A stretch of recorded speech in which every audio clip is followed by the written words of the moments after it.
Actually, I was supposed to go before Damon. His talk was a great.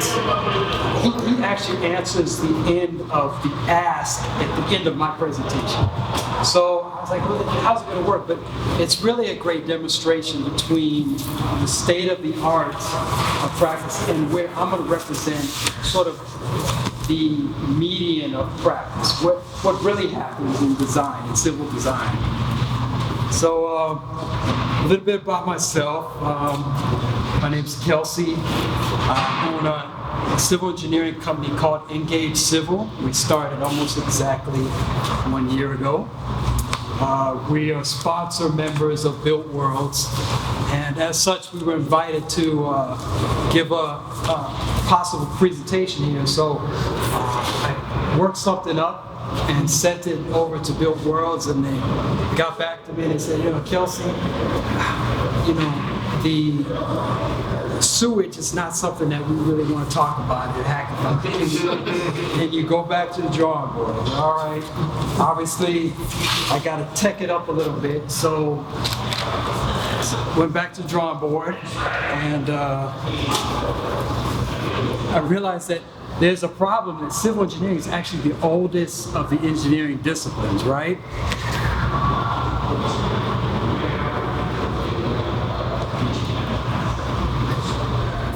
So we have the distinct disadvantage of being not founded on the technology that a lot of the disciplines that you see at work in the hackathon are founded.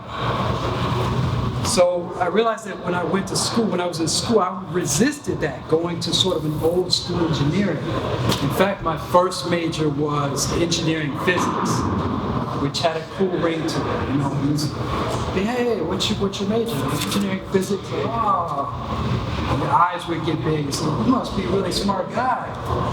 So for a 20-something-year-old guy in college, especially guys, and you know how we are, that was a big deal. So after a few months, they said, hey, what's your major? I did engineering physics. And that pumped me up, so I was resistant to leaving it. But after about the first year of taking classes, physics 1 and 2 were okay. Get my hands around it. You're talking about Newton's law, force equals mass times acceleration, electricity.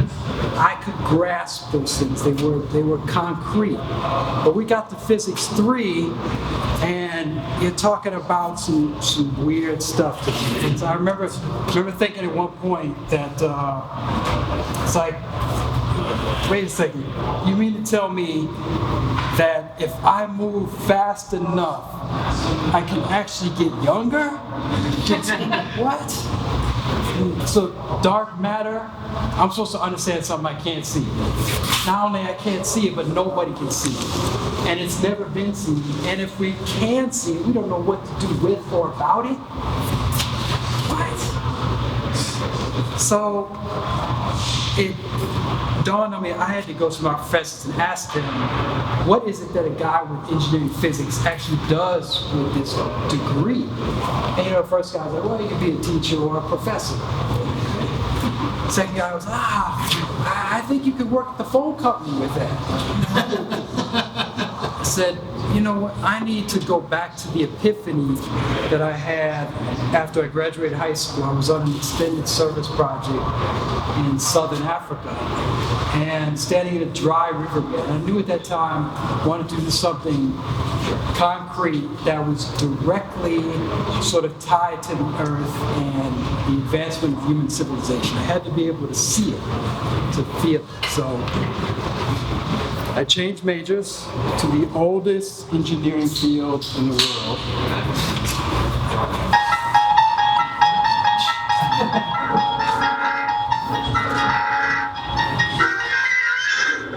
You're traveling to another dimension. Yes, back in time. How old is civil engineering? Anyone take a guess here? Throw something out. few hundred years. Yeah, now we're talking thousands, tens of thousands. So this guy here, Imhotep, the creator of this pyramid, he's generally attributed for being one of the first engineers. But since that time, we've actually found that there's civilizations in southern Africa that are tens of thousands of years older than this. So you get an idea of the foundation that the discipline is built on.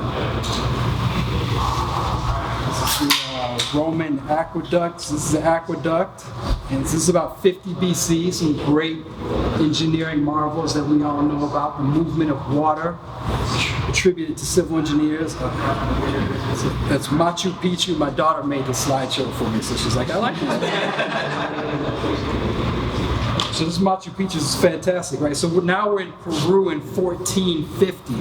And this shows the mastery of civil engineering at its finest. So even 600 years later, the evidence of masterful design still stands as testament to what we humans are capable of. So they had a lot of issues with torrential rain up there in the mountains, and the terraces were used chiefly to drain and siphon the water away from the rain, as well as to hold the mountain in place so it didn't fall into the rivers below.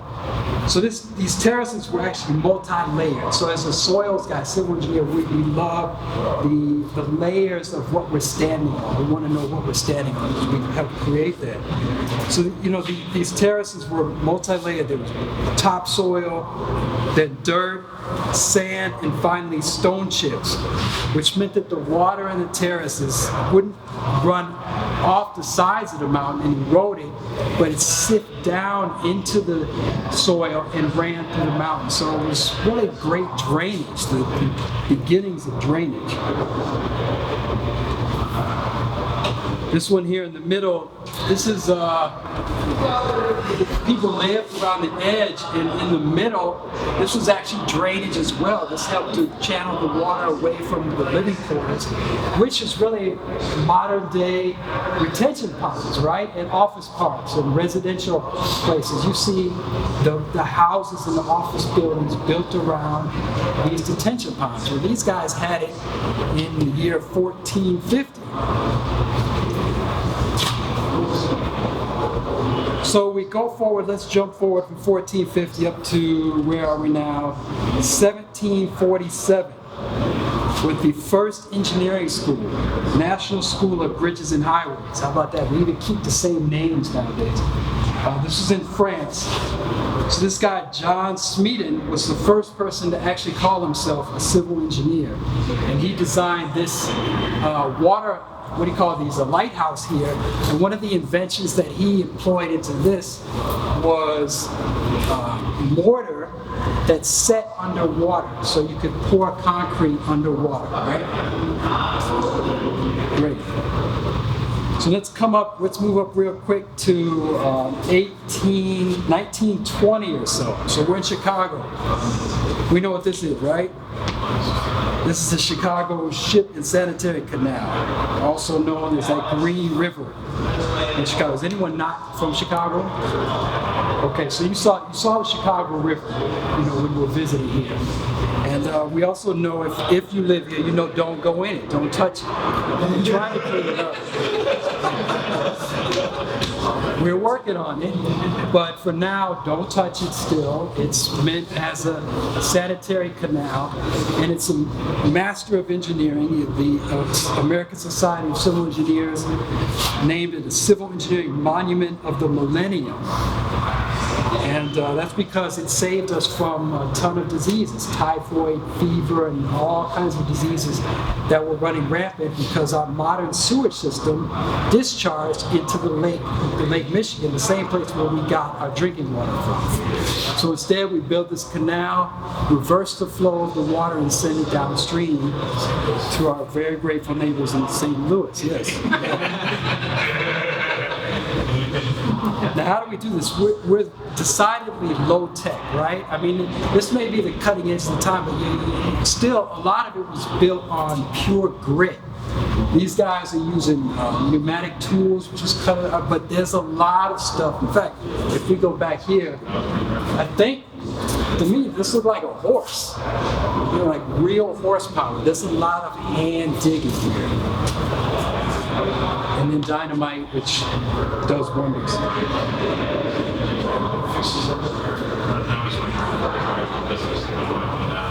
All right, so fast forward now to how we do things. So this is the history of what we're built on now. And now I'm coming to how I sort of do my practice, civil engineering design nowadays.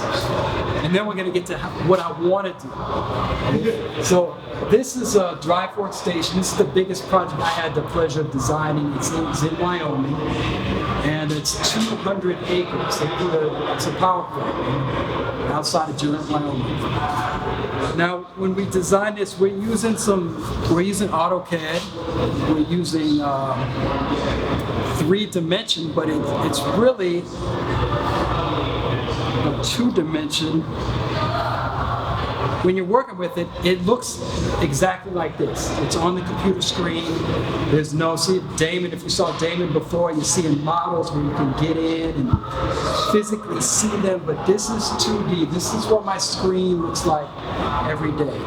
And the limited technology was that this is done by an airplane that flies over and provides a topographic image. And I think this one was even done with what's called, you guys might know, it's photogrammetry. In other words, they take a picture and somehow the picture has a stereo image, right? Now, how would we do this today? How do we do this today? We need to map the Earth because it's not flat. It's got relief in it. We're going to use a laser scan, right? And then the state of the art would say, we're not even going to send an airplane up. Why can't we send a drone up with the laser scanning capability on it? And then one day, why can't I control that from my office, right? So that's where I really want to get to. So civil engineering, I saw these graphs about the pace, the rate of technological development. And you have to be able to see what's on these things. But you see that they arc up, right? So this is not steady. If this was a steady line, we're getting better. It wouldn't be a straight line, but the pace at which technology advances increases every day. So we're going at a faster and faster rate. But I think if we saw a similar line for the pace of civil engineering design in the mainstream practice, it would be much, much slower than this.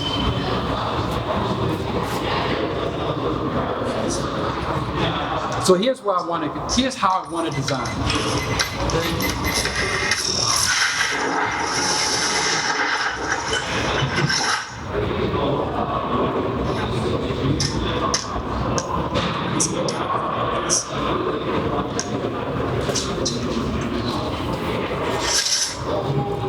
Okay, so it's kind of funny to me that Damon was originally supposed to go after my presentation. Yeah, it's okay. I think it's great because it shows the gap between where the practice is on my level, the regular guy who's doing this on a day-to-day basis, and where it could be. So I said to myself, if I could ask the hackathon environment for anything, a wish list, what would it be? So I want to get in a room. I want to put on that Oculus Rift, right? I'll put that on, and I want to put those sort of those things on my. I first heard about the Oculus Rift here too, by the way, guys. Thank you. I've heard of it maybe, but I didn't have the chance to see it, to put it on. So once I had the chance to put that on here, build worlds, I started dreaming a little bit. I said, okay, I also want those things on my hands, the sensors, which I also heard about. You remember who that? The biobands? Yeah. Okay, so I got the thing on my head, and I got the bands, and I want the room to be dark because I don't want anybody to see me waving around like a man. So I got a dark room, and I got all these things on, and I want to be like Neo, where I call up, instead of guns, I want my pipe tables. I want a rack that's coming up with all the concrete pipes, all the PVC pipes, all the HDPE pipes, all sizes, all types. And I want to be able to reach over to that pipe. Oh, I want to reach down the menu. So I want to pull the menu down and pull my survey that you saw back a few slides back. But I want to be able to stand on that site. And I want, instead of it being 200 acres, I want it to be 10 feet to scale so that I can see it and I can touch everything. And I want to be able to grab that pipe after I make my calculations and say, here, put that pipe here. And lay out the pipes that I've just grabbed from the racks. And then I want to be able to actually run the water through the pipes. And I want to be able to see it. What is my power plant? What's going to happen when the 100-year flood comes? What's going to happen when the 500-year flood comes?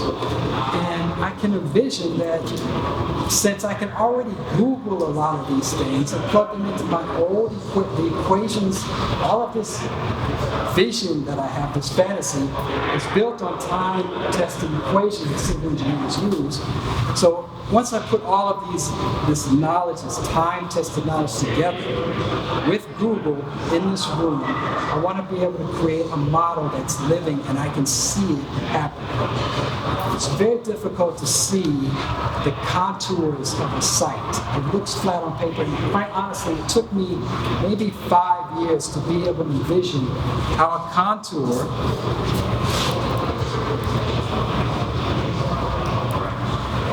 drawn on a piece of paper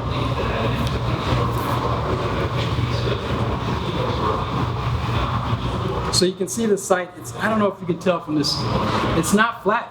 When you're out there, it's not flat. There's little hills and they're very important to drainage. And interpreting this file here is also very difficult if you can't envision that what you're looking at has relief to it. And if you can't envision it properly, you can't design properly. So being in the Oculus Rift and being able to see and almost touch the shape of the earth would allow us that functionality to be able to really design better. You know? So that's where I'd like to go. That's how I want to design. And the funny thing is, when Damon came and gave his presentation, I said, whoa, there's already people doing that. So why and I don't represent the slow guy. I'm not the last guy to adopt technology. I think the fact that the way that we even set up this whole company, we run our company on Mac. Nobody in civil engineering does that. So I don't think I'm the last to represent the guy who's in the caboose of technology. Let's say I represent the cutting edge of the standard practice. So why has Damon's version of technology not made it back to where I practice? And I think that's why Built Worlds is such a fantastic space. And that's why I wanted to be one of the first, I think the first civil engineering company to be a sponsor member, because we need to bridge this gap. And with that, thanks for your patience again for hanging on.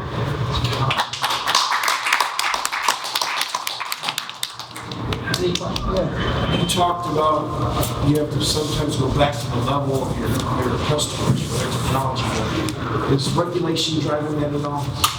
Do you have to get plans certified and stuff like that? You got to get back to the regulators level of technology as well?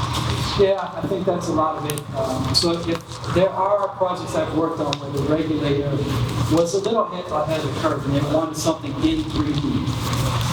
But 3D doesn't mean what you see. I almost see what Damon's talking about. It's forward. To me, 3D is that you can get into a model and kind of turn it around, but it's a little clunky. So if the regulator is not asking for it, and they're not, and almost never are, right? Then in order for me to keep up with the pace of the project, even if I didn't do it, I couldn't keep up because 2D moves faster. And it would just be a waste of time and money because it takes a little while and it costs money. So until we can sort of put the whole curve along, and then the regulators are probably always the last guys to adopt this. But even in the private industry too, if a private developer comes up to me and I try to tell them, look, you need to design this in 3D. Your building's going to be 3D. Your building's going to be dim, but let me charge you a little bit extra so that my site model can also be 3D. Yeah, I go to the next one. It's business.